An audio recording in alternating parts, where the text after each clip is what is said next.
خوست کې د 5 ولایتونو ترمنځ فوټبال سیالۍ پیل شوې. سلام او وخت مو بخیر. په خوست ولایت کې د 5 ولایتونو د فوټبال لوبډلو ترمنځ سیالۍ پیل شوې. په دې لوبو کې د خوست، پکتیا، میدان وردګ، لغمان او نورستان ولایتونو د 15 کلنو لوبډلې شاملې دي. د خوست د فوټبال فدراسیون مسؤلین وایي چې یادې سیالۍ به 4 ورځې دوام وکړي.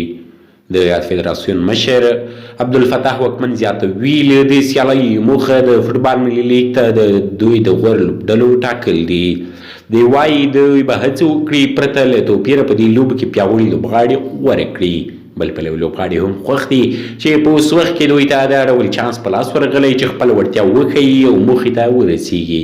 د یادونې وړ ده چې له دې وړاندې په خوست کې د قهرمان ملي لیګ لوبې ترسره شوې چې دا لوبې د خوست لوبډلې وګټلې. تر بلې ویډیو مو په یو بخښونکي خدای سپارم. هر چیرې